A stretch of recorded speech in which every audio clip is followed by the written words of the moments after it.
में उपस्थित मेरे प्रियात्माओं, करुणा निधान भगवान की करुणा आप सभी के लिए सदैव कल्याण का सृजन करते रहे, यह मेरी आंतरिक शुभकामना। मेरे प्रिय शिष्य राम कुबेर तिवारी, जिनकी बहुत दिनों से चाह थी कि यहाँ पर कुछ दिनों तक सत्संग का लाभ लोग उठा सके। कई वर्षों से प्रयत्न कर रहे थे मुझे यहाँ लाने का। 2 वर्ष पूर्व यहाँ आयोजन भी किया था। स्वास्थ्य ठीक न होने से मैं नहीं आ सका, लेकिन इस बार यद्यपि मौसम अनुकूल नहीं है, आप लोग भी जानते हैं, आप भी बिजी होंगे, इस समय व्यस्त होंगे, फसल की कटाई का यह अवसर है। फिर भी उनकी श्रद्धा और उनकी चाह को देखते हुए मैं थोड़ा सा समय निकालकर 1 सप्ताह के लिए आप लोगों के मध्य में आया।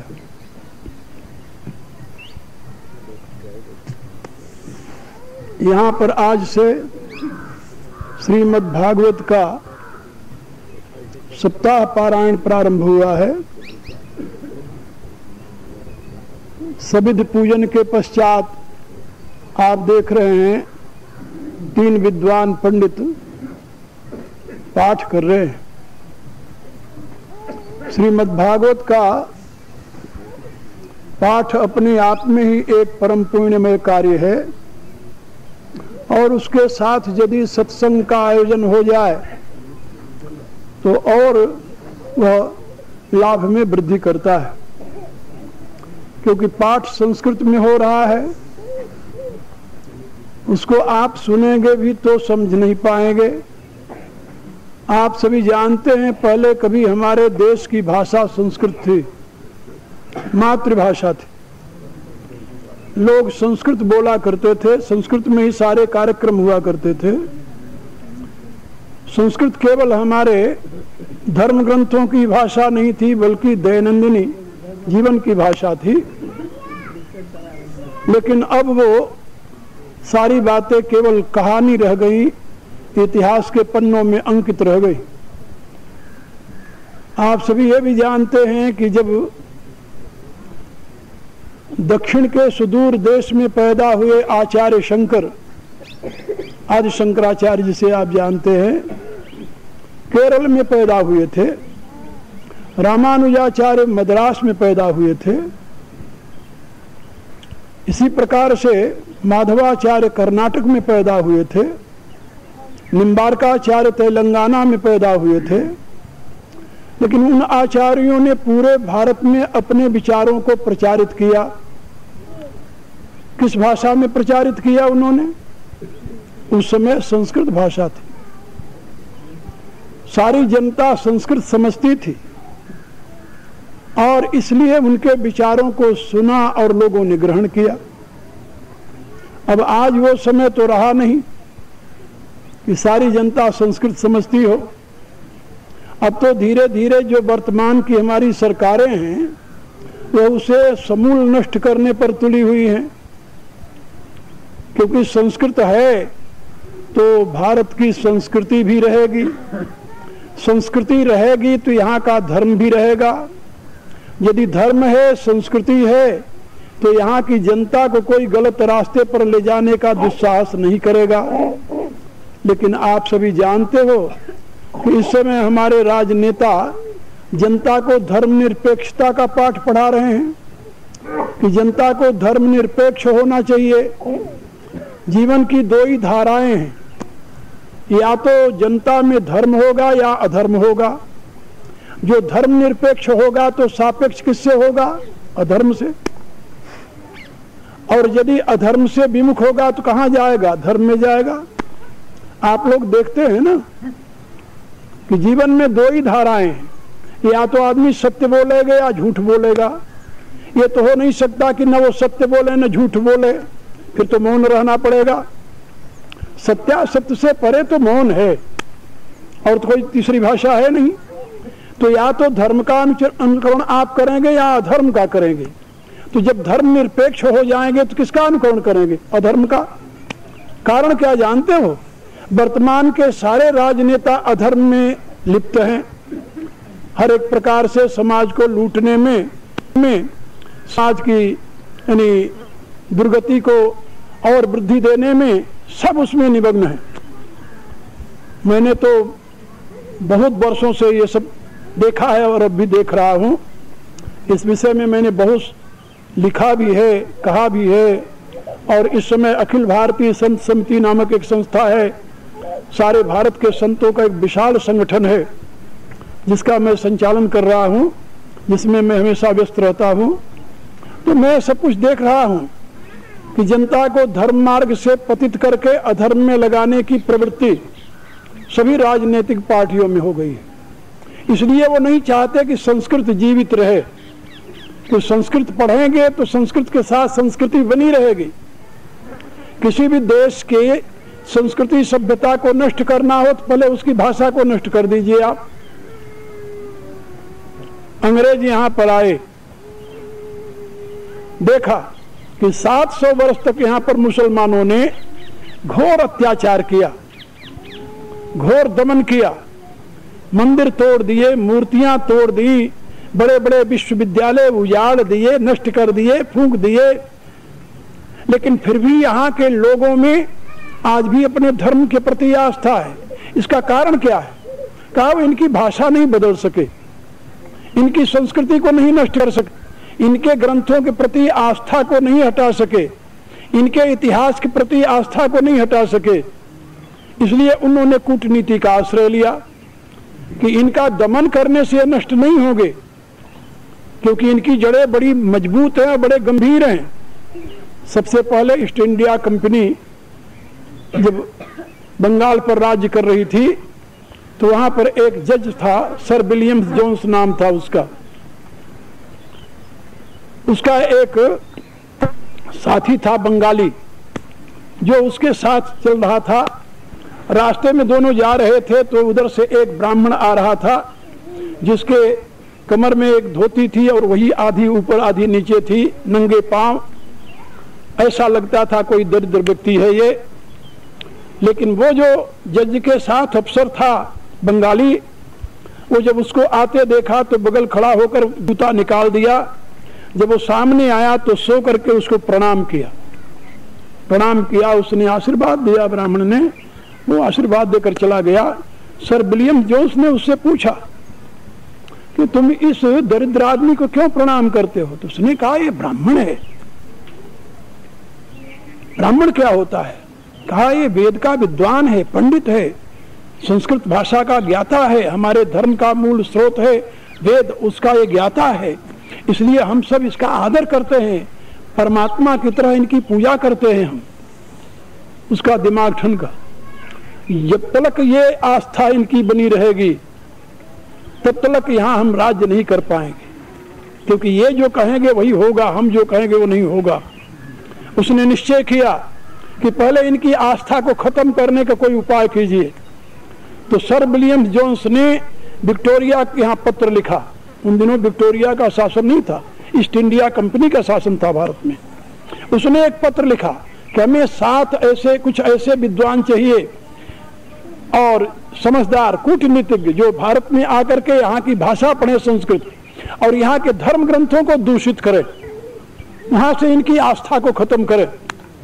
तो वहां से 7 पादरी आए, 7, जिसका हेड था मैक्स मूलर, सुना होगा आप लोगों ने नाम, वो हेड था उनका 7 का।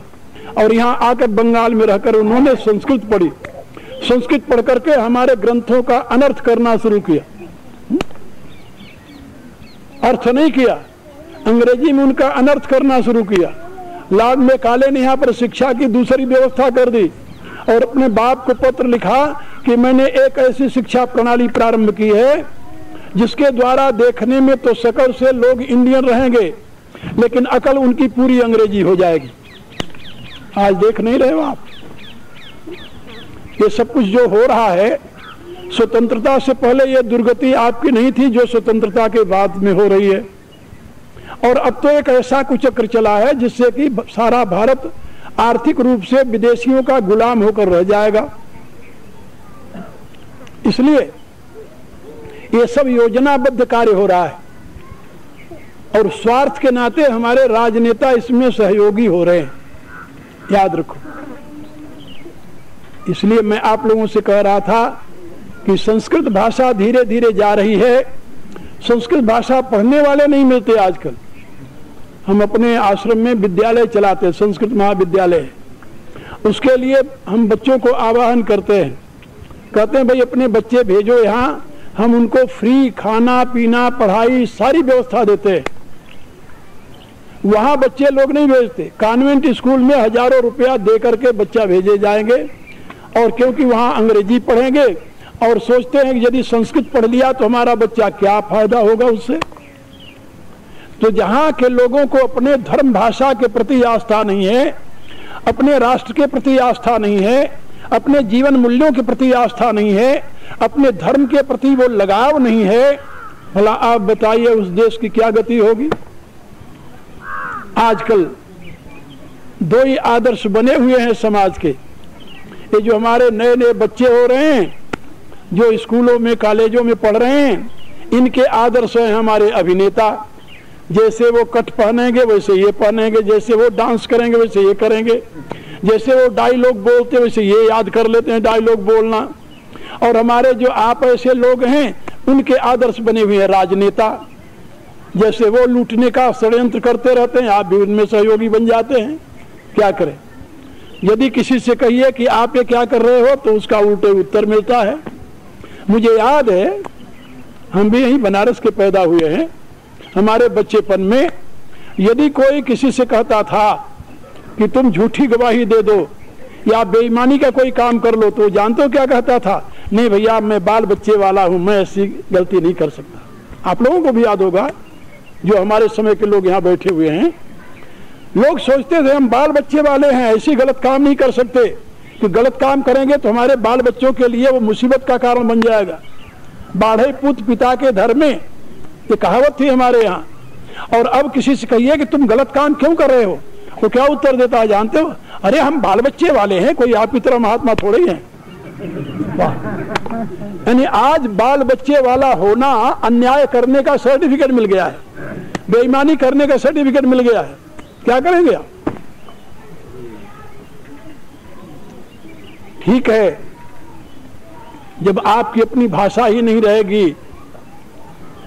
पहले हमारे यहाँ उत्तर प्रदेश में भी 6ठी क्लास से अंग्रेजी पढ़ाई जाती थी, 6ठी कक्षा से, और संस्कृत को उससे पहले पढ़ाते थे। 10वीं तक संस्कृत अनिवार्य थी संपूर्णानंद के समय में, जब यहाँ चीफ मिनिस्टर और शिक्षा मंत्री थे तब।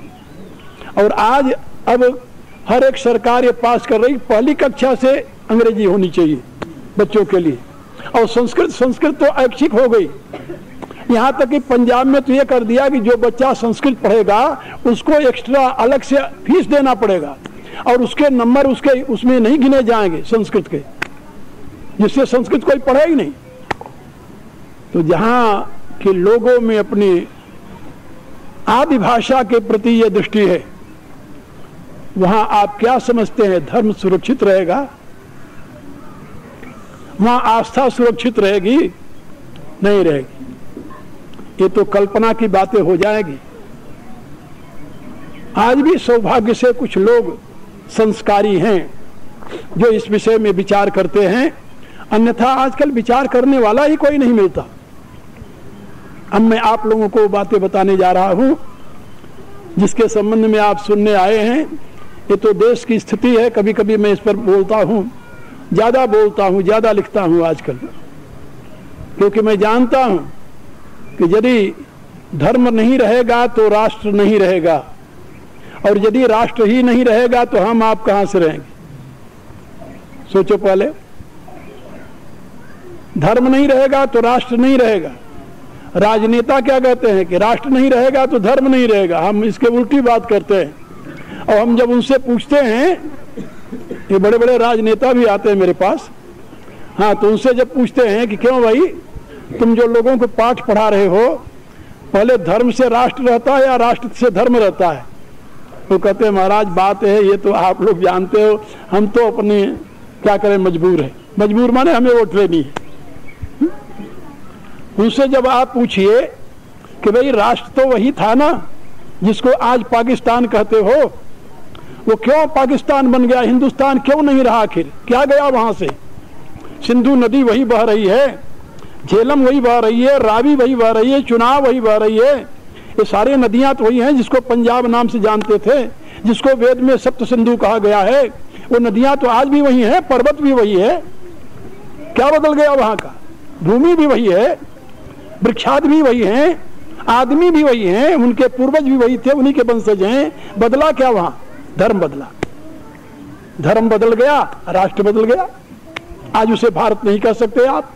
और वहां जो लोग गए हैं वो कहते हैं ये पाकिस्तान है और भारत को नापाकिस्तान मानते हैं। पाकिस्तान माने पवित्र स्थान और भारत माने नापाकिस्तान, क्योंकि उनकी दृष्टि में ये दुनिया दो भागों में बटी हुई है। इस्लाम की बात मैं आपको सुना रहा। उनकी दृष्टि में दुनिया दो भागों में बटी हुई है, दारुल हर्ब और दारुल इस्लाम। जहां इस्लाम का शासन है वो दारुल इस्लाम है, माने वो परमात्मा की भूमि है। और जहां इस्लाम का शासन नहीं है वो दारुल हर्ब है, माने शैतान की भूमि है वो। तो उनकी दृष्टि में भारत जो है ये शैतान की भूमि है, ये दारुल हर्ब है। और जितना उनके हिस्से में आया है वो कहते हैं ये पाकिस्तान है, नहीं पवित्र स्थान हो गया। अब आप बताइए क्या बदला वहां का? बांग्लादेश बन गया, वहां क्या बदला हुआ है? धर्म बदला है, बाकी सब कुछ वही है। इसलिए जब धर्म बदलता है तो राष्ट्र बदल जाता है, राष्ट्र बदलता है तो सभ्यता संस्कृति सब कुछ समाप्त हो जाता है, अपनी आस्था समाप्त हो जाती है, यहां तक कि अपने पूर्वजों का संबंध भी समाप्त हो जाता है। क्या कहा जाए? इसलिए मैं आप लोगों से कह रहा था कि आज मैं जानता हूं कि 75% भारत की जनता गांवों में रहती है। यदि गांव के लोग संभल जाएं और गांव के लोग अपने धर्म के प्रति, राष्ट्र के प्रति आस्थावान हो जाएं और उसके लिए खड़े हो जाएं, तो मैं समझता हूं कि राजनेताओं की ये चालें सब विफल हो सकती है। और यदि गांव के लोग सोए रहे और केवल पेट और परिवार की उपासना में ही निरत रहे तो इस देश की रक्षा करना कठिन ही नहीं असंभव हो जाएगा, धर्म की रक्षा करना असंभव हो जाएगा। ये केवल कहने के लिए है कि जब अधर्म बढ़ेगा तो भगवान आएगा तुम्हारी रक्षा कर देगा। ये सब अंधविश्वास और मैं कहूँ कायरता की एक प्रकार से सुरक्षा का आधार मात्र है। भगवान समय समय पर जब भी कभी किसी महापुरुष के रूप में अवतरित हुए तत्कालीन स्थिति को उन्होंने संभाला। आप लोग जानते हो जब पाकिस्तान बना हिंदुस्तान तो उसमें 32 लाख लोग मारे गए, 32 लाख हिंदू। इतना युद्ध यदि होता तो नहीं मरते कभी। और स्त्रियां मरी, बच्चे मरे। स्त्रियां अपने धर्म की रक्षा के लिए कुएं में छलांग लगाई, हजारों की तादाद में। पाकिस्तान में कुएं भर गए हिंदू स्त्रियों के 100 से। और वो स्त्रियां जो घर में बैठे द्रौपदी की लाज राखी की गीत गाती रही, जब उनकी लाज जाने लगी तो उनको स्वयं आत्महत्या करनी पड़ी। द्रौपदी की लाज बचाने वाला नहीं आया। कि आया था कोई? क्या राय आप लोग? महमूद गजनी ने जब शिव मंदिर तोड़ा और वहां से हमारे अरबों खरबों की संपत्ति उठा कर ले गया तो भगवान शंकर प्रकट हुए उसको मारने के लिए। लेकिन वहां का अंधविश्वासी जो पुरोहित था वो राजा को यही कहता रहा कि तुम बिल्कुल शांत बैठे रहो, भगवान शंकर स्वयं इन दुष्टों को मार देंगे। और परिणाम क्या हुआ? न भगवान शंकर आए न भगवती आई और वो लूट कर ले गया और हजारों का बलिदान किया। मेरे कहने का अभिप्राय ये जो स्थिति है वर्तमान की, ये समझने की है, जानने की है, ये अंधविश्वास पालने की नहीं है। इसलिए मैं आप लोगों से निवेदन कर रहा था कि आप सत्य को समझिए और उसके अनुसार अपने आप को आगे बढ़ने के लिए प्रेरित कीजिए। ये 7 दिन तक मैं आप लोगों को यही बताऊंगा। श्रीमद् भागवत हमारे यहाँ भागवत धर्म का एक महान ग्रंथ माना गया। भागवत धर्म के प्राचीन काल से 2 रूप चले आ रहे हैं। भागवत धर्म और त्रयी धर्म। गीता के 9वें अध्याय में भगवान ने त्रयी धर्म की चर्चा की है। एवं त्रयी धर्मनु प्रपन्ना गतागतम काम कामा लभन्ते। त्रयी धर्म का लक्ष्य आपको स्वर्ग की प्राप्ति कराता है। भागवत धर्म का लक्ष्य आपको भगवान से मिलाता है। त्रयी धर्म में अधिकारी भेद है, पात्रता का भेद है। त्रयी धर्म में अनेक प्रकार के प्रतिबंध हैं, उसकी विधियां हैं, उसके विधान हैं, तदनुसार आचरण करने की व्यवस्था है। यदि उसके विपरीत हुआ तो उसका परिणाम उल्टा होता है। आप लोगों ने सुना होगा कि इंद्र का शत्रु जो था वृत्रासुर, वो भी एक ब्राह्मण कुमार था, उषा का पुत्र था। वो यज्ञ कर रहा था इंद्र के ऊपर विजय प्राप्त करने के लिए, किंतु एक शब्द की अशुद्धि ने उसके यज्ञ का उल्टा फल कर दिया। इंद्र शत्रु के वध के बजाय इंद्र का शत्रु ही मारा गया, एक शब्द की अशुद्धि के नाते। तो मेरे कहने का प्राय कि ये त्रयी विद्या के द्वारा प्रतिपादित जो धर्म है वह आपको विपरीत फल भी दे सकता है, लेकिन भागवत धर्म में इसके लिए स्थान नहीं है। भागवत धर्म में अधिकारी भेद नहीं है, भागवत धर्म में कोई प्रतिबंध नहीं है, भागवत धर्म के लिए किसी प्रकार के विधि विधान की आवश्यकता भी नहीं है। भागवत धर्म प्रेम पर प्रतिष्ठित है, प्रेम भाव पर प्रतिष्ठित है। इसके लिए एक श्लोक है, व्याधस्याचरणम ध्रुवस्य च वयो विद्या गजेंद्रस्य का। आप लोग सुने होंगे भगवान ने धर्म व्याध नामक एक व्यक्ति को परम पद को प्राप्त करने की क्षमता प्रदान की। जाजली नाम का एक ब्राह्मण तपस्या कर रहा था, यहां तक कि तप करते करते वो इतना अपने तप में निमग्न था कि उसके सर पर पक्षियों ने घोंसला बना लिया, उसकी जटाओं में, उसे पता भी नहीं चला।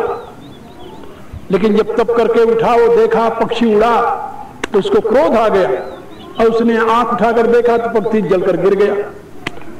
उसने निश्चय किया कि मेरी तपस्या पूरी हो गई, अब वहां से चला हो। एक गांव में गया, ऐसे वहां भिक्षा के लिए आवाहन किया, नारायण हरि किया। गृह स्वामिनी जो थी वो अपने पति की सेवा में लगी थी। उसने कहा कि महात्मा रुकिए, थोड़ी देर इंतजार कीजिए, मैं आ रही हूं।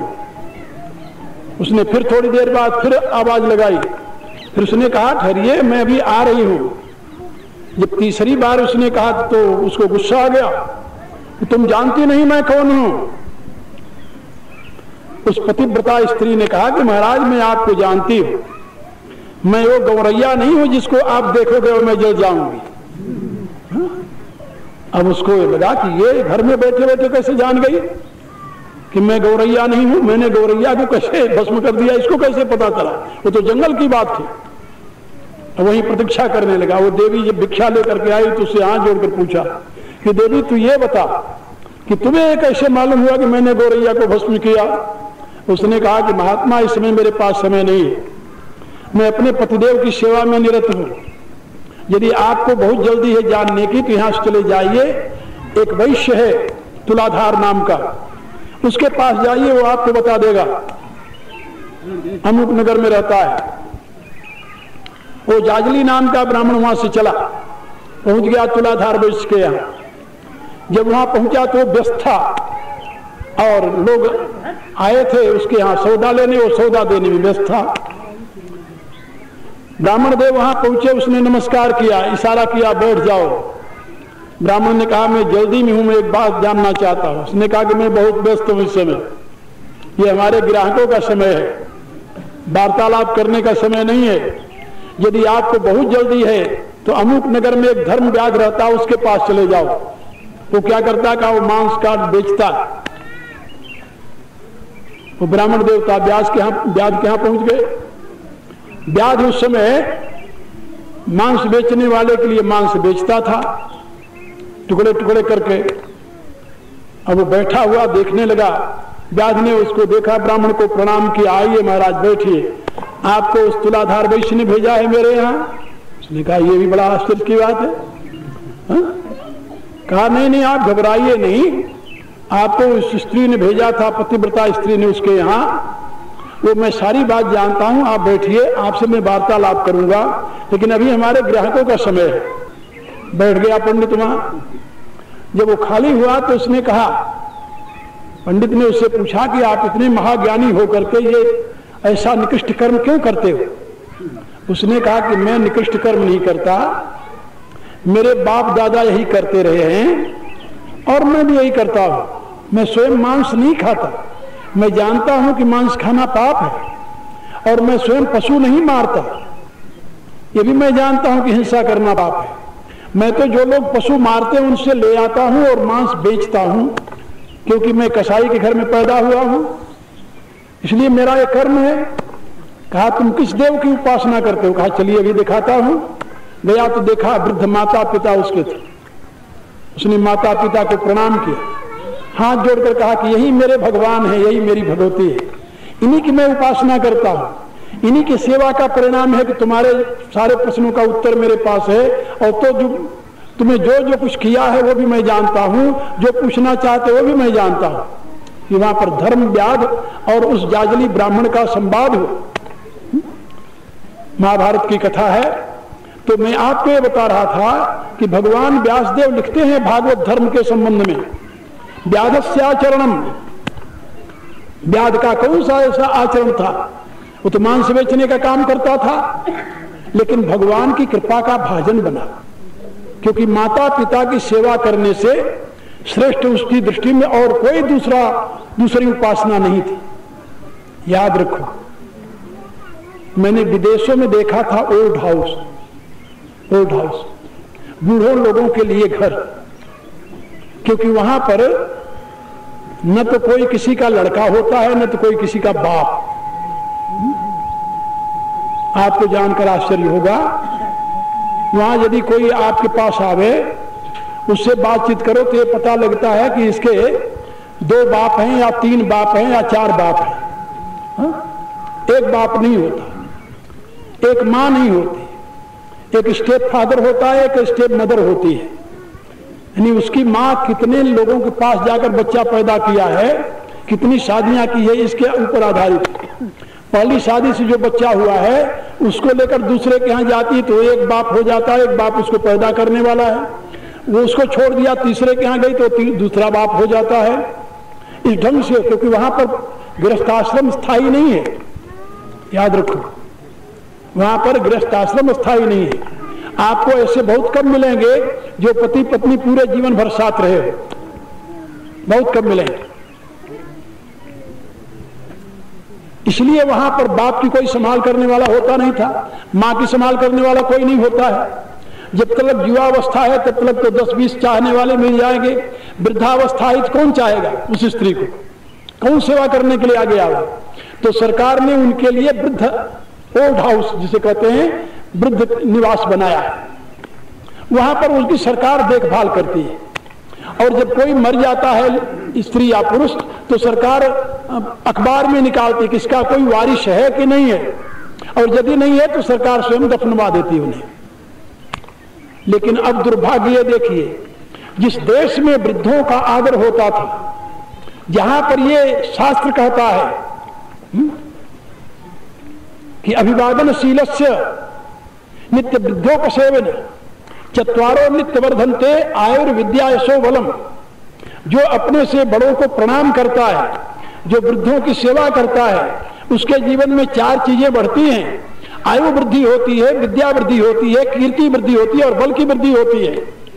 आज उस देश में भी बूढ़े बेकार होने लगे, यहां भी शहरों में अब ओल्ड हाउस बनने लगे, ओल्ड हाउस। हाँ, मैं एक बार चित्रकूट गया था, 2 वर्ष पहले की बात है, तो वहां पर एक आश्रम था, तो आश्रम के बाहर लिखा हुआ था वृद्धाश्रम। वृद्धाश्रम तो मैं देखा तो अंदर चला गया, वहां करीब 25-30 वृद्ध बैठे हुए थे। उसका इंचार्ज जो था वो यूपी का ही था, एक व्यक्ति जो पुलिस का कभी आईजी था, वो उसका इंचार्ज था वहां पर, वो भी वहीं रहता था। मैंने उससे पूछा, हम कहा कि भाई तुम सभी पढ़े लिखे लगते हो। कहा हाँ महाराज, आपकी कथा में आता हूं, आप जब गीता पढ़ा, मैं वहां रहता था, गीता पढ़ाया करता था सवेरे। कहा कि हम लोग आते हैं आपकी गीता वहां पढ़ने। तो हम यहाँ सब बताने लगा कि ये हैं, सब रिटायर्ड लोग थे। हम कहा बाहर तूने वृद्धाश्रम क्यों लगा रखा है, यहाँ वानप्रस्थाश्रम क्यों नहीं लिखा? ये तो वानप्रस्थ की अवस्था है, घर से दूर हो, हमें प्रसन्नता है, लेकिन वृद्धाश्रम की जगह वानप्रस्थाश्रम क्यों नहीं लिखा है? वो कहता है स्वामी जी बात है कि यदि वानप्रस्थाश्रम लिखाते तो सरकार हमें कोई पैसा न देती। हमने वृद्धाश्रम लिखा रखा, इसलिए सरकार हमें हम लोगों के खर्चा देती है वृद्धाश्रम के नाम पे। अब आप सोचिए। हम कहा देखिए, अभी तुम आईजी इंस्पेक्टर नहीं उससे, पुलिस से, अब यहाँ पर आए चित्रकूट ऐसे धाम में रहने लगे, लेकिन तुम्हारी वो काजवृत्ति आज भी बनी हुई है कि सरकार से पैसे कैसे नहीं चले। तुम्हारी वृत्ति अभी नहीं गई, तुम यहाँ चित्रकूट में रहकर करोगे क्या करोगे? यानी ये जो दृष्टि है, हर एक जगह पैसे की दृष्टि, स्वार्थ की दृष्टि, उसका परिणाम क्या हो रहा है ये आप लोग देख रहे हो। इसलिए मैं आपको बता रहा था कि जिस देश में वृद्धों की पूजा होती थी, वृद्धों की सेवा होती थी, और माता पिता की सेवा करने को जो देश परम धर्म मानता था, पितु आयस सब धर्म का टीका, रामायण तुलसीदास ने क्या लिखा कि पिता की आज्ञा का पालन करना सभी धर्मों का श्रेष्ठ मुकुटमणि है।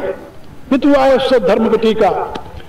जहां पर पिता की सेवा करके, माता की सेवा करके एक व्याध व्यक्ति भी महान ज्ञानी बन गया था, उस देश में अब वृद्धाश्रम बनने लगे। वहां पर भी गांव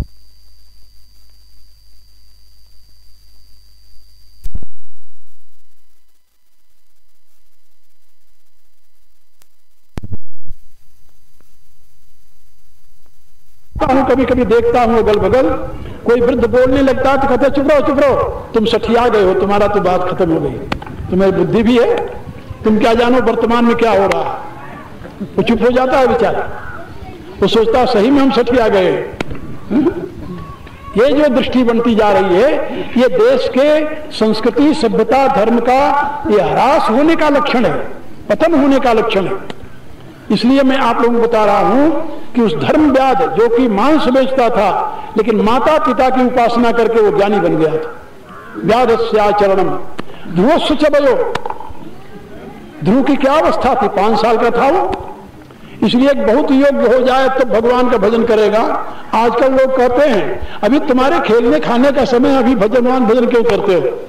यानी जब मरने का समय आएगा तब हाथ में माला लेना राम राम करने के लिए। मैंने एक पद में लिखा है, प्यारे जो मन चित बुद्धि सदा जीवन जब चिंतन में बीती, तो भला कहो क्या अंत समय हरि चरणों में लाए प्रीति। जन्म भर जिसका अभ्यास किए हो, मरते समय वही मुंह में निकलेगा, मुंह से निकलेगा, वही ध्यान में आएगा कि भगवान ध्यान में आएगा। युवावस्था जब कुछ करने की सामर्थ्य थी तब तो तुम अनर्थ में लगा दिए, और मरते समय सोचो कि हे भगवान हम तुम्हारी शरण में हैं। आज भी भगवान के मंदिर में कोई मुरझाया फूल ले जाकर चढ़ाता है क्या लाया लोग? मुरझाए फूल भगवान को नहीं चढ़ाए जाते, खिले हुए फूल चढ़ाए जाते हैं। और तुम सोचते हो कि हमारे जीवन का फूल जब मुरझा जाए, किसी काम का न रह जाए, घर वाले सोचने लगे कि ये मर क्यों नहीं जाता, भार बन गया है अब, तब हम भगवान को समर्पित होंगे। ऐसे नहीं होता। भागवत धर्म में ये बात समझाई गई है कि तुम जिस अवस्था में हो वहीं से परमात्मा की शरण में हो जाओ। परमात्मा की शरण में होकर गृहस्थी नहीं चलती, ये एक भ्रांति है। मैं आप लोगों को ये बात समझाऊंगा कि हमारे जितने बड़े बड़े ऋषि हुए हैं सब गृहस्थ थे। अरे आपके यहाँ किसी के यहाँ 2 बच्चे होंगे, 4 बच्चे होंगे, पहले 8-8, 10-10 बच्चे होते थे, मुझे याद है बच्चेपन में हमने देखे गांव में अपने। अब तो हम 2 हमारे 2 या हम 2 1 हमारे 1 होने लगा है। लेकिन वशिष्ठ ऋषि का नाम सुना है ना, जिनके 100 पुत्र थे, 100 जो राम के गुरु थे वशिष्ठ ऋषि, उनके 100 पुत्र थे। आप बड़े गृहस्थ हो या वो बड़े गृहस्थ थे? लेकिन वो तत्वदृष्टा ऋषि थे और उस समय के ऋषियों के वो मुख्य थे। इसीलिए जब तक वशिष्ठ ने नहीं कहा विश्वामित्र को ब्रह्मर्षि, तब तक वो ब्रह्मर्षि नहीं बन सके। सारे ऋषि कहते रहे, उसका कोई महत्व नहीं था। तो आप क्या गृहस्थी चलाएं?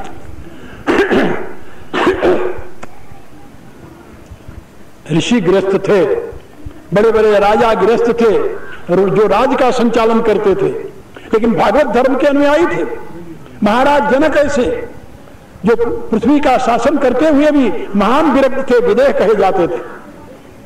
मेरे कहने का अभिप्राय कि धर्म की आस्था, धर्म की उपासना से गृहस्थी का कोई विरोध नहीं है, ये बात याद रखना। तो कब से भगवान में आस्था होनी चाहिए? शास्त्र कहता है ध्रुवस्य च वयो, 5 वर्ष की आयु का ध्रुव श्रीमन नारायण का जाप करता हुआ, श्रीमद् भागवत में उसकी कथा, सुंदर कथा। उत्तानपाद का पुत्र वह ध्रुव जो सुमति का पुत्र था। उत्तानपाद की 2 स्त्रियां थी, सुरुचि और सुमति। ये भी याद रखो, ध्रुव पुत्र किसके होता है? जहां सुमति हो, सुरुचि को नहीं होता, कि सुरुचि मन से संबंधित है और सुमति बुद्धि से संबंधित है। यानी जो लोग मनमानी आचरण करते हैं उनके यहां ध्रुव ऐसा पुत्र नहीं होता। जो लोग सुमति माने शुद्धमति से काम लेते हैं उन्हीं के यहां ध्रुव ऐसा पुत्र पैदा होता है। अब आप बताइए, आप सुमति के अनुयायी या सुरुचि की? किसी से बात कीजिए, क्या कहेगा? हमारी रुचि नहीं है। रुचि नहीं यानी मन की इच्छाएं नहीं। तो मन के अनुकूल जो काम करेगा उसको क्या कहते हैं? मनमानी। और जो सुमति से काम लेता है उसको क्या कहते हैं? बुद्धिमानी। तो बुद्धिमान व्यक्ति आपकी दृष्टि में श्रेष्ठ होता है या मनमानी करने वाला? क्या कहेंगे? सुरुचि एक स्त्री थी उत्तानपाद की और दूसरी स्त्री थी सुमति।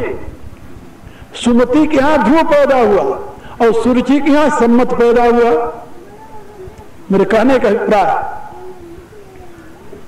कि आप लोग जानते हो सुमति के यहां ही ध्रुव पैदा होता है और सुमति के पुत्र को ही भगवान का साक्षात्कार होता है और वही 5 वर्ष की आयु से ही अपने आराध्य के चरणों में समर्पित होता है और भारत का शासन करता है। ध्रुव महात्मा बनकर जंगल में नहीं रहने लगे थे, भगवान का साक्षात्कार करने के पश्चात लौट करके आए थे। उत्तानपाद के उत्तराधिकारी बने थे, भारत के राजा बने थे, सम्राट बने थे, क्योंकि वो सुमति के पुत्र थे, इसलिए बच्चेपन से ही धर्मात्मा थे। तो गृहस्थी होने में या घर गृहस्थी का पालन करने में और भगवान की आराधना में कोई भेद नहीं है। ये नहीं कि एक ही रास्ता है, इधर ही चलोगे तो पहुंच जाओगे। ये तो बुद्ध काल की देन है, जब से भारत में घर गृहस्थी को लोग नरक का स्वरूप मानने लगे। याद रखना, सनातन धर्म की मान्यता नहीं है। सनातन धर्म के वैदिक वाङ्मय में और भागवत धर्म में, सनातन धर्म तो आजकल भागवत धर्म को कहते हैं, लेकिन वैदिक शाश्वत धर्म जो है उसमें भी गृहस्थी को भार नहीं माना गया और भागवत धर्म में तो गृहस्थी भार है ही नहीं।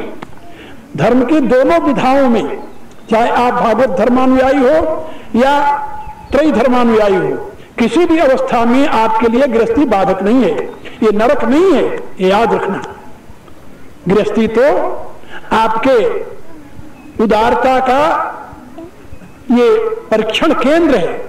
जैसे आप ट्रेनिंग लेने जाते हैं कहीं, तो उदारता की ट्रेनिंग कहां मिलती है? गृहस्थी में। समर्पण की ट्रेनिंग कहां मिलती है? गृहस्थी में मिलती है। ये प्रशिक्षण केंद्र है, प्रशिक्षण। यहां से ही प्रशिक्षित होकर के आप समाज के लिए समर्पित हो सकते हो।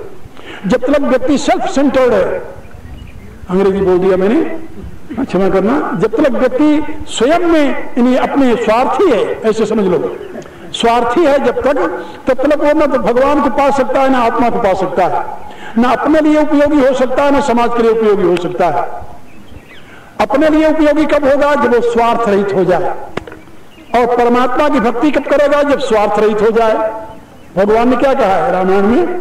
निर्मल मना जना सो मोहि पावा, मोहि कपट छल छिद्र न भावा। जब तक आदमी के हृदय में स्वार्थ है, कपट है, छल है, तब तक भगवान की भक्ति हो ही नहीं सकती। इसलिए शुद्ध मन वाला व्यक्ति ही भगवान की आराधना कर सकता है, याद रखो। तो मैं आप लोगों को बता रहा था कि यदि आपके मन में किसी भी प्रकार की स्वार्थमयी बुद्धि है तो आप गृहस्थी में सफल हो जाएंगे क्या? क्या रहा? आज जन्म लेते जहां शादी हुई, दो भाई हैं तो एक का मुंह इधर होता है, एक का उधर होता है। और यदि भाइयों में आपस में प्रेम भी हो जाए, वो अलग न होना चाहें, तब भी जब विवाह होता है तो पता नहीं ये देवियां अपने घर से ही एक मंत्र लेकर आती हैं, उसको तिराक्षर मंत्र मैं कहता हूं, 3 अक्षर का मंत्र, और आते ही उस लड़के के कान में वो बोलेंगी मंत्र। जानते हो क्या होता है? आ ला ग।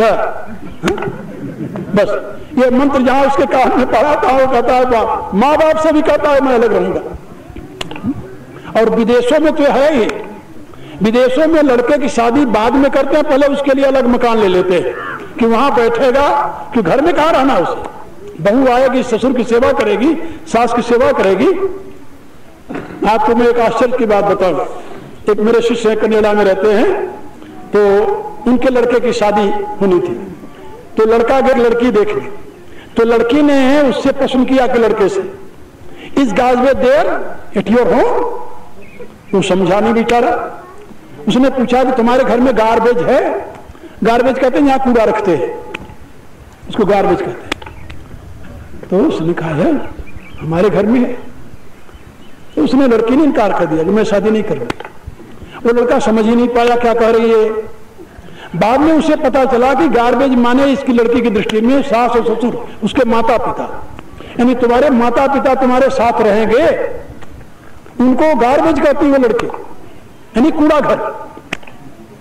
अब आप सोचिए, अब यहां आप कोई लड़की देखने जाए और वो पहले पूछे उस लड़के से बातचीत करे कि तुम्हारे माता पिता साथ रहेंगे या अलग रहेंगे, तो आप क्या कहोगे कि अच्छी लड़की है, शादी कर लो इसके यहां?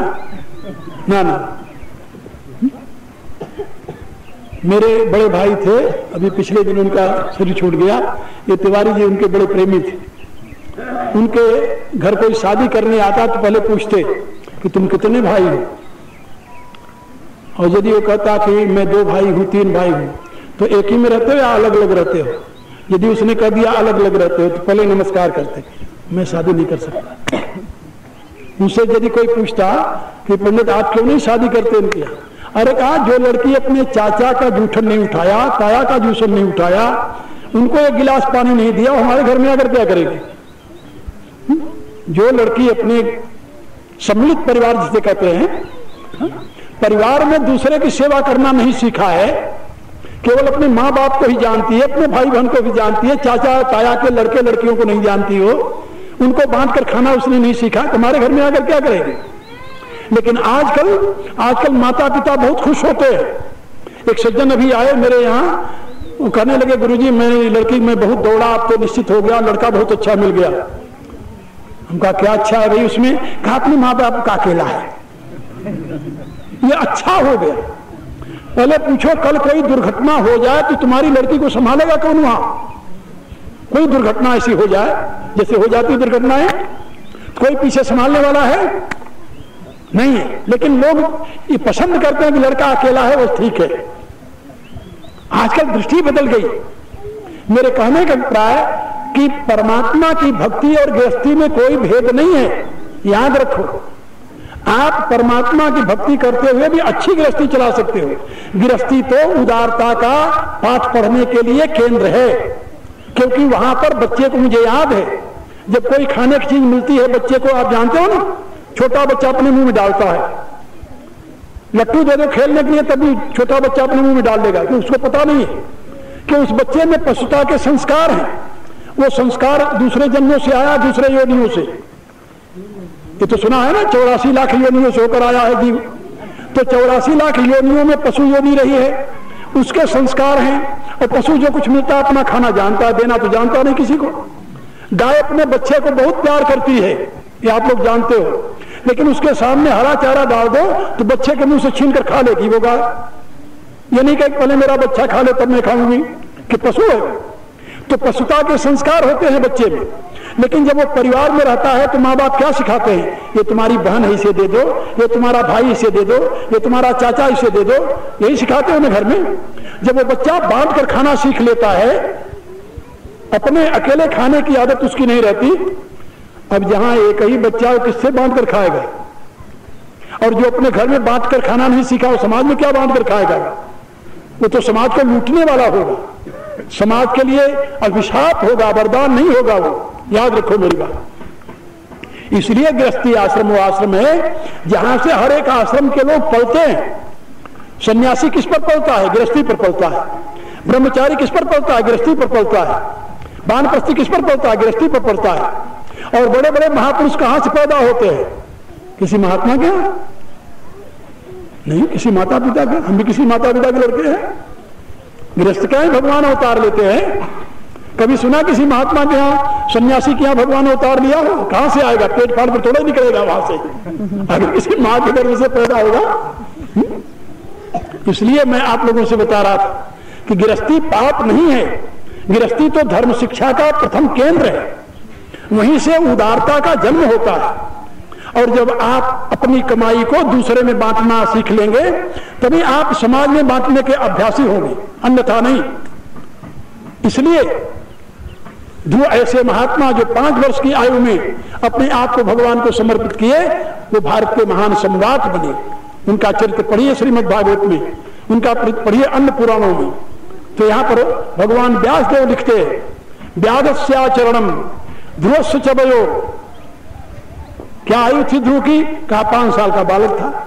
विद्या गजेंद्र का, और गजेंद्र कौर बहुत बड़ा विद्वान था, हाथी जिसको ग्राह पकड़ करके खींच रहा था, और जब डूबने लगा थोड़ी सी सूंड रह गई थी उसकी। जब सारे साथी छोड़कर भग गए, कोई मददगार नहीं हुआ, तो एक कमल का फूल उसने तोड़ा उसी सरोवर से, और तोड़कर भगवान को समर्पित करते हुए।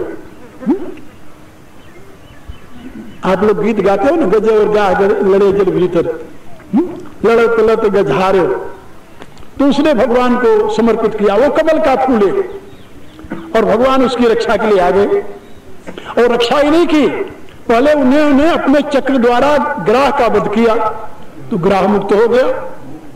फिर बाद में गज को उबारा। तो किसी ने भगवान से पूछा कि प्रभु आप बड़े दयालु हो, आपका भक्त था गज, ग्राह तो आपका भक्त था नहीं। वो तो आपके भक्त को मारना चाहता था और खींच रहा था, जल के अंदर डुबोना चाहता था वो।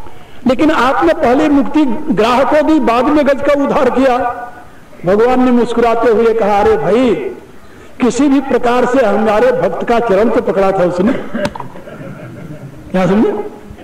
भगवान ने कहा मेरे भक्त का चरण पकड़ा था, चाहे द्वेष से ही पकड़ा था, किसी भी भाव से मेरे भक्त का चरण पकड़ा था, इसलिए वो पहले उद्धार का पात्र बना। जो मेरे भगत की सेवा करता है, जो मेरे जन की सेवा करता है, किसी भी प्रकार से उसका चरण स्पर्श करता है, उसका मैं सब उद्धार करता हूं। तो भगवान की उदारता देखिए। तो विद्या गजेंद्र से का कौन सा बड़ा विद्वान था वो गजेंद्र? केवल समर्पण भावना। व्याधस्याचरणम ध्रुवस्य च वयो विद्या गजेंद्र से का जातिर विदुर।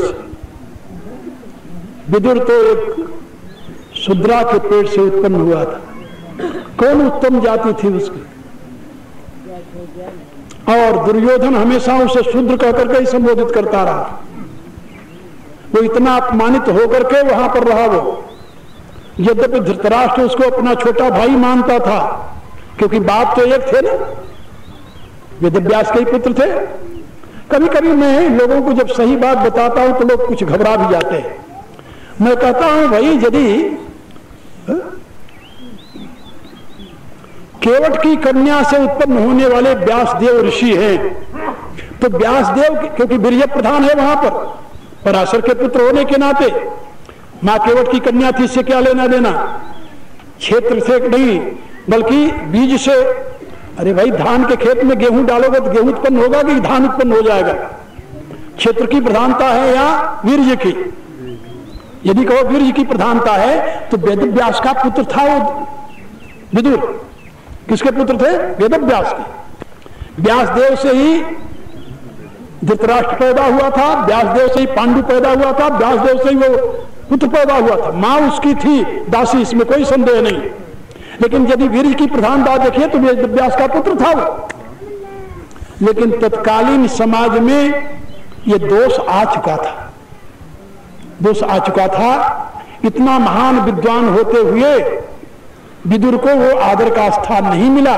भगवान ने उनको स्थान दिया, क्योंकि भगवान जानते हैं। भगवान क्या मैं बता रहा था ना, वहां वर्ण भेद नहीं है, वहां जाति भेद नहीं है, वहां कुल भेद नहीं है, वहां आयु भेद नहीं है, वहां धन भेद नहीं है, बल भेद नहीं है, विद्या भेद नहीं है। भगवान के यहां किसी भी प्रकार के भेद के लिए स्थान नहीं है। इसलिए भागवत धर्म में किसी भी प्रकार के भेद के लिए स्थान नहीं है। कोई भी व्यक्ति इस धर्म का अनुयायी हो सकता है, इसमें कोई प्रतिबंध नहीं है। लेकिन वैदिक धर्म में प्रतिबंध है, याद रखो। इसीलिए हमारे यहां दो शब्द प्रयोग किया जाता है, वैष्णव और स्मार्त। भागवत धर्म वैष्णव का है और स्मार्त धर्म जो है वह स्मृतियों के आधार पर, वेद के आधार पर स्वीकार किया गया है। उसमें तमाम भेद है, लेकिन भागवत धर्म में कोई भेद नहीं है। यही उसकी विशेषता है। इसीलिए गीता में भगवान भागवत धर्म का उपदेश देते हुए ये कहते हैं, अपचेत सुदुराचारो भजते मामनन्य भाग साधुरेव सम्मंतव्य सम्यग्य क्षिप्रम भव धर्मात्मा स्वसम शांतिम निगच्छति कौन्तेय प्रतिजानी न मे भक्त प्रणश्यति। वहां भागवत धर्म की सीख है। ये श्रीमद् भागवत भागवत धर्म का ग्रंथ है, ये वैदिक धर्म का ग्रंथ नहीं है, याद रखना। ये भागवत धर्म का ग्रंथ है। इसमें भक्ति की प्रधानता है, भाव की प्रधानता है, जिसकी मैं व्याख्या कर रहा हूं आपके सामने। का जातिर विदुरस्य यादव पते उग्रस्य किम पौरुषम। और उग्रसेन कौन बड़ा बलवान था? भगवान ने कंस का वध किया, लेकिन अपने बाप को राजा नहीं बनाया। चाहते तो वसुदेव को राजा बनाते वो, लेकिन वसुदेव को राजा नहीं बनाया। क्यों नहीं बनाया? उनसे पूछा गया कि आप कंस का वध करके कंस के वृद्ध पिता को राजा बना रहे हैं, उग्रसेन को, अपने पिता को राजा क्यों नहीं बनाते जो राजा के बनने काबिल है? उन्होंने कहा कि नहीं, मैं अधर्म का मार्ग नहीं अपना सकता। ये जिस वंश का राज है ये उसको ही मिलना चाहिए। ये हमारे वंश का राज है ही नहीं, सूरसेन के वंश का राज्य नहीं है वो, इसलिए इस राज पर हमारा अधिकार नहीं है। कहीं भी भगवान कृष्ण या भगवान राम ने जहां भी कहीं दुष्टों का दमन किया, कहीं उनके राज्य को अपने अधीन नहीं किया। बाली का वध करके भगवान राम ने सुग्रीव को राजा बनाया, रावण का वध करके भगवान राम ने विभीषण को राजा बनाया। चाहते तो लंका के राजा स्वयं बन जाते, कोई मना करने वाला था क्या? और जबकि नीति शास्त्र ये अधिकार देता है कि राजा जब किसी देश पर विजय प्राप्त करता है तो उसका ये अधिकार है कि उस देश पर वो शासन करे, लेकिन भगवान राम ने ऐसा नहीं किया। इसी प्रकार से भगवान कृष्ण ने भी ऐसा नहीं किया। जरासंध की मृत्यु के पश्चात उसके पुत्र सहदेव को राजा बनाया। वहां पर पांडवों से नहीं कहा कि तुम राज कर लो, भीम से नहीं कहा कि तुम राजा बनने के काबिल हो क्योंकि तूने इसका वध किया है, नहीं। जहां भी देखिए, पूरा महाभारत पढ़िए आप, पूरी वाल्मीकि रामायण पढ़िए आप, पूरा भागवत पढ़िए आप, कहीं भी आप ये नहीं पाएंगे कि किसी महापुरुष ने दूसरे के अधिकार को छीनने का प्रयत्न किया हो अपने बल के आधार पर, नहीं किया था। इसीलिए तो भगवान कहे जाते हैं, इसीलिए तो आदर्श कहे जाते हैं। नहीं तो आदर्श सामान्य मनुष्य और उनमें क्या अंतर होता? तो यहां पर कहा जाते विदुरस्य यादव पते उग्रस्य किम पौरुषम। उग्रसेन का कौन सा पौरुष था? वो तो वृद्ध आदमी थे। उन्होंने स्वयं कहा कि नहीं, ये कृष्ण, ये तूने वध किया है दुष्ट का, इसके उत्तराधिकारी तुम हो। भगवान ने कहा कि नहीं, ये यदुवंश का राज्य आपके लिए है, मेरे लिए नहीं है। मैं इसका उत्तराधिकारी नहीं बन सकता, न मेरा बाप बन सकता है। इसलिए यहां पर व्यासदेव के आखिर में कहते हैं, भक्त्या तुष्यति केवलम नत गुणैर भक्ति प्रियो माधव। कहा केवल भगवान भक्ति से प्रसन्न होते हैं, भगवान को प्रसन्न करने का रास्ता क्या है? भक्ति। और उनको कुछ नहीं चाहिए। तुम किस जाति को, उससे क्या लेना? उसी पंचमहाभूतों से दूसरे का बना हुआ है। प्रकृति की दृष्टि से तुम दोनों समान हो। आत्मा परमात्मा की ज्योति तुम्हारे में भी जल रही है और आत्मा परमात्मा की ज्योति उसके शरीर में भी जल रही है। तो तुम्हारे में और उसमें क्या अंतर है? जिसको तुम अछूत मानते हो, जिसको तुम नीच मानते हो, तत्वतः कोई अंतर नहीं है, केवल अभिमान के सिवा। अभिमान का अंतर है। अज्ञानता वस्तु ने अभिमान पाल रखा है कि हम उत्तम कुल में हैं और उसके लिए तुम्हारी हे दृष्टि बन गई कि नीच कुल का है। लेकिन तत्वता तो कुछ नहीं है। कुल कहां से आ गया? वंश कहां से आ गया? महाभारत में 7 शब्दों में लिखा हुआ है कि सब ब्रह्मा की संतान होने के नाते सब ब्राह्मण थे, लेकिन बाद में अपने कर्मानुसार सब भिन्न भिन्न वर्गों में बट गए। ब्राह्मण से क्षत्रिय बन गए, क्षत्रिय से वैश्य बन गए। अभी मैं भागवत, श्रीमद् भागवत पढ़ रहा था, उसमें पढ़ रहा था कि एक राजा था, वो अपने कर्मों से क्षत्रिय वैश्य बन गया, था क्षत्रिय हो, लेकिन उसके पुत्र क्षत्रिय रहे। और एक राजा थे, वो अपने कर्म से शूद्र बन गया, वो वशिष्ठ का शिष्य था, वो शूद्र बन गया, लेकिन उसकी संतानें सब क्षत्रिय रही। तो ये कर्मानुसार ऊंच नीच योनियों में जो लोगों की मान्यता है, ये कर्मानुसार है। और यदि आप हो कि हमारे दूषित कर्म हो लेकिन फिर भी मैं बड़ा बना रहा हूं, ये भी संभव नहीं है, असंभव है। बड़ाई छुटाई कर्मों के आधार पर निर्भर है। आज मैं देखता हूं जितना मांसाहार, जितना शराबखोरी, जितने अनर्गल कार्य हैं, वो उच्च वर्ण के लोगों में ज्यादा पाए जाएंगे, वनस्पति नीच वर्ण के लोगों, निम्न वर्ण के लोगों। इसलिए मैं आपको बता रहा था कि भगवान के दरबार में केवल भक्ति की प्रतिष्ठा है। भक्त्या तुष्यति केवलम न तो गुणैर भक्ति प्रियो माधव। माधव को भक्ति प्रिय है, अन्य कुछ प्रिय नहीं है। और ये श्रीमद् भागवत भक्ति का ग्रंथ है, भागवत धर्म का प्रतिपादन करता है। भागवत धर्म में किसी प्रकार के भेद के लिए स्थान नहीं है। न जाति का भेद है, न आयु का भेद है, न वर्ण का भेद है, न कर्म का भेद है। केवल भेद है तो भाव का भेद है। इसलिए भावानुसार आप भक्ति के मार्ग पर चलें और उस भक्ति को आप निकम्मी भक्ति न समझें। भक्ति के विषय में आप लोगों को बहुत कुछ बताऊंगा, अभी 6 दिन बाकी हैं, आप सुनना। लेकिन मैं उस प्रकार की भक्ति का समर्थक नहीं हूं जो अंधविश्वास पर प्रतिष्ठित है। भक्ति श्रेष्ठ है, लेकिन वो विवेक के प्रकाश में होना चाहिए। तुलसीदास ने यही लिखा अपनी रामायण में, श्रुति सम्मत हरि भक्ति पथ संयुक्त विरति विवेक। जो ज्ञान वैराग्य से युक्त भक्ति नहीं है, वो भक्ति नहीं कही जा सकती। इस विषय में कल आप लोगों को मैं बताऊंगा। आज समय पूरा हो गया है। अब आप लोग प्रार्थना करें मेरे साथ और फिर अपने अपने निवास स्थान को जाएं। दिन में जो लोग मेरे से बातचीत करना चाहें 10 बजे के बाद मेरे पास आ सकते हैं। मैं ठहरा हुआ हूँ, आप बड़े प्रेम से आइए, मेरे से चर्चा कीजिए, प्रार्थना कीजिए। सर्वे भवन्तु सुखिनः, सर्वे सन्तु निरामयाः, सर्वे भद्राणि पश्यन्तु, मा कश्चित् दुःखभाग् भवेत्। ओम पूर्णमदः पूर्णमिदं पूर्णात् पूर्णमुदच्यते पूर्णस्य पूर्णमादाय पूर्णमेवावशिष्यते। ओम शांति शांति शांति। ओम